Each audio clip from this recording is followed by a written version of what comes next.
Hello साथियों, नमस्कार। आप सभी का बहुत बहुत स्वागत है। हमारे सभी 10th क्लास के वे विद्यार्थी जो रुक जाना नहीं में फॉर्म भरे थे, 23 दिसंबर को आप देने वाले हैं अपना सामाजिक विज्ञान का पेपर। सामाजिक विज्ञान का पेपर रहेगा रुक जाना नहीं का दिसंबर, हाई स्कूल परीक्षा दिसंबर 2024। सोशल साइंस के पेपर में 75 अंक किस प्रकार से लेकर आप पास होंगे, इस वीडियो में मैं आपको पूरा हल करवाने वाला हूँ। सभी स्टूडेंट्स, सामाजिक विज्ञान का पेपर कक्षा 10वीं का आपका पेपर 23 दिसंबर को रहेगा। आइए फ्रेंड्स, मैं बता देता हूँ पूरा क्वेश्चन पेपर का सॉल्यूशन। 1 से लेकर मैं आपको 23 तक हल करवाने वाला हूँ। वीडियो को लास्ट तक देखिएगा। और आपने अगर अन्य सब्जेक्ट से भी फॉर्म भरा है तो कमेंट बॉक्स में जल्दी से बता दीजिए, उसका वीडियो भी मैं आपको प्रोवाइड करवा दूंगा, जिसके माध्यम से आप अच्छे से इन सभी क्वेश्चनों को लिख लीजिएगा, याद कर लीजिएगा, क्योंकि इससे बाहर नहीं होने वाला है आपका एक भी प्रश्न। चलिए स्टार्ट करते हैं पहले प्रश्न से। वीडियो को कहाँ से देख रहे हैं और आपका नेम क्या है। पहला क्वेश्चन, सही विकल्प चुनकर लिखिए। संसाधन जो एक क्षेत्र में पाए जाते हैं लेकिन उनका उपयोग नहीं होता कहलाते हैं। तो ये जो संसाधन है वो कहलाते हैं नवीकरणीय संसाधन, संभाव्य संसाधन, जैविक संसाधन, चक्रीय संसाधन। तो यहाँ पर इनमें से आपका जो सही उत्तर हो जाएगा वो हो जाएगा संभाव्य संसाधन। अगला क्वेश्चन, वे उत्पादक जिन पर सभी जीव निर्भर रहते हैं, द्वितीयक उत्पादक, तृतीयक उत्पादक या प्राथमिक उत्पादक, इनमें से कोई नहीं। तो यहाँ पर आपका जो करेक्ट आंसर हो जाएगा वो हो जाएगा प्राथमिक उत्पादक। अगला प्रश्न, वे फसलें जो वर्षा ऋतु के आरंभ में बोई जाती है निम्न में से क्या कहलाती है? रबी की फसलें, खरीफ की फसलें, जायद की फसलें, उपरोक्त में से कोई नहीं। तो वे फसलें जो वर्षा ऋतु के आरंभ में बोई जाती है वो खरीफ की फसलें कहलाती है। अगला क्वेश्चन चलते हैं। औद्योगिक क्रांति सर्वप्रथम कहाँ प्रारंभ हुई थी?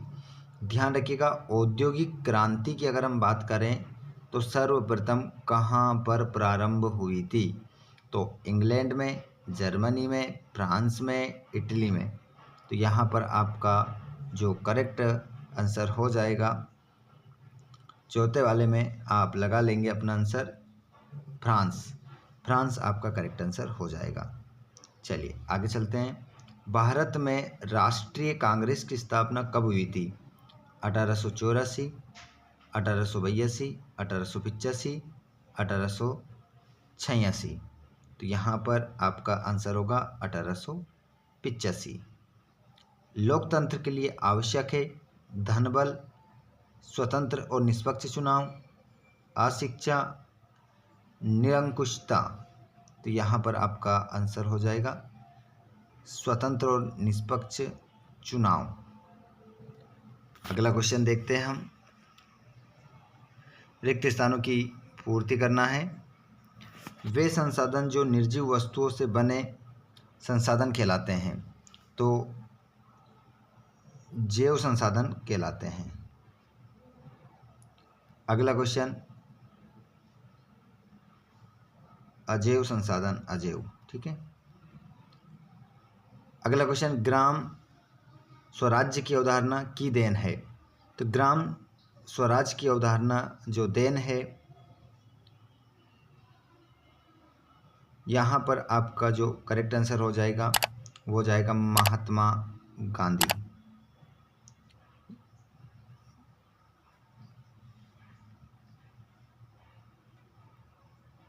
महात्मा गांधी आपका आंसर होगा। विश्व की सर्वाधिक वर्षा में होती है, तो यहाँ पर आपका आंसर होगा मोहसिन राम। अगला प्रश्न, दूसरा गोलमेज सम्मेलन में हुआ। तो दूसरा गोलमेज जो सम्मेलन था वो लंदन में हुआ। अगला क्वेश्चन, भारत में सर्वोच्च न्यायालय के मुख्य न्यायाधीश की नियुक्ति करता है। तो इसका आंसर होगा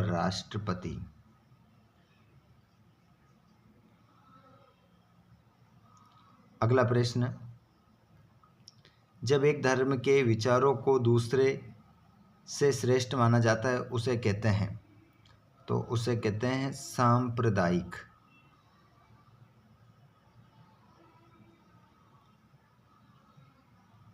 सांप्रदायिक आपका आंसर हो जाएगा।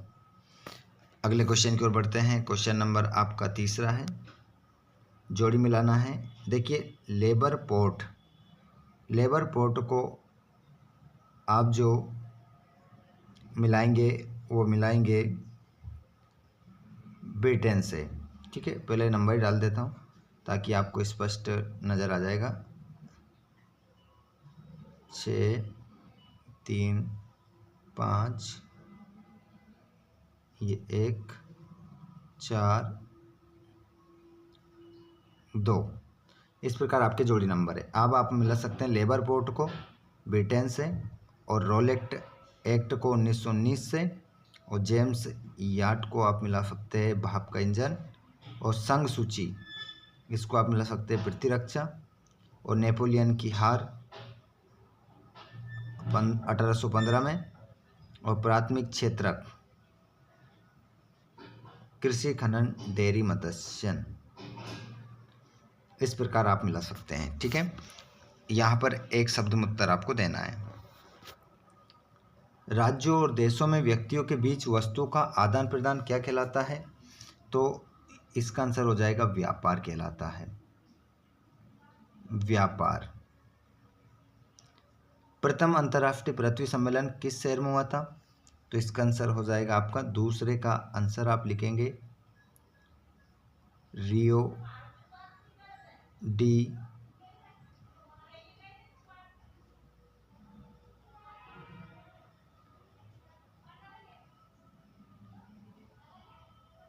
De Janeiro.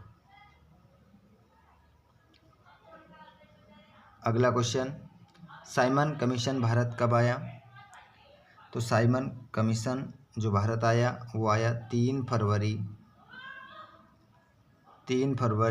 1928 में। किस फसल को सुनहरा रेशा कहा जाता है, तो यहाँ पर आपका आंसर हो जाएगा जूट। यूरोपीय संघ का मुख्यालय है ब्रुसेल्स। हीराकुंड बांध किस नदी पर बनाया गया है, तो यहाँ पर आपका करेक्ट आंसर जो होगा वो हो जाएगा महानदी। इसका आंसर आप महानदी लगा लेंगे। सत्य असत्य देखेंगे, सत्य असत्य का चयन करके लिखना है। सभी ऑब्जेक्टिव टाइप क्वेश्चन आपको मिल रहे हैं फ्रेंड्स। आपको इसी प्रकार पेपर मिलते रहेंगे। आप अपने चैनल को सब्सक्राइब कीजिए और घंटी बटन को ऑल पर करिए, और जो दोस्त आपके इस चैनल पर नहीं जुड़े हैं उनको भी शेयर कर दीजिए ताकि वे भी अच्छे से जुड़ जाएं और अच्छे से अपनी तैयारी को पूर्ण कर लें। देखिए, चिपको आंदोलन हिमालयी प्रदेश में चलाया गया, तो इसका आंसर आपका क्या होगा, सत्य। पहले वाले का आंसर आपका क्या हो जाएगा, सत्य। एंथ्रासाइट एक सर्वोत्तम प्रकार का कोयला है, तो इसका आंसर दूसरे का भी आंसर क्या होगा, सत्य। जल एक नवीकरणीय संसाधन है, तो इसका आंसर भी आप क्या लगाएंगे, सत्य। और कृषि तथा उद्योग एक दूसरे के पूरक हैं, तो इसका आंसर भी क्या होगा, सत्य। पहला सत्य, दूसरा सत्य, तीसरा सत्य, चौथा भी क्या हो गया, सत्य हो गया। पांचवा देखो, यूरोप में महिलाओं और पुरुषों के बीच कोई भेदभाव नहीं किया जाता था, तो इसका आंसर क्या होगा आपका, असत्य होगा, क्योंकि भेदभाव किया जाता था। भारत में प्रत्यक्ष लोकतंत्र की व्यवस्था है, तो बिल्कुल सत्य, ये भी आंसर क्या होगा, सत्य होगा। इसमें पांचवा वाला असत्य है, बाकी सारे आपके क्या हैं, सत्य हैं। अब यहाँ पर फ्रेंड्स आप देखेंगे कि सभी क्वेश्चन जो देख पा रहे हैं आप, वो 2-2 नंबर के क्वेश्चन हैं आपके। ये सभी क्वेश्चन मैं आपको टेलीग्राम पर डाल दूंगा, आप सभी टेलीग्राम को ज्वाइन कर लो, जिसकी लिंक डिस्क्रिप्शन में है। और आप अपने 23 तक इस क्वेश्चन पेपर को आप देख सकते हैं। दांडी यात्रा का उद्देश्य क्या था, रोलेक्ट एक्ट से आप क्या समझते हैं? गुटेनबर्ग की छपी पुस्तक बाइबल की 2 विशेषताएं लिखिए। पांडुलिपियों का प्रचार सीमित क्यों रहा? श्रम का लैंगिक विभाजन क्या है? देख सकते हैं पूरा क्वेश्चन पेपर आप यहाँ पर। ये 23 तक आपने यहाँ पर देखा है। इन सभी प्रश्नों के उत्तर आप अच्छे से याद कर लीजिए, क्योंकि सेट में आप लोगों के लिए बी, सेट सी और सेट डी अगले वीडियो में लेकर आने वाला हूँ। आपको और सामाजिक विज्ञान के अलावा किस सब्जेक्ट का वीडियो चाहिए कमेंट बॉक्स में आप बता सकते हैं। आप इस वीडियो को कहाँ से देख रहे हैं कमेंट बॉक्स में ज़रूर लिखें। धन्यवाद। Thanks for watching.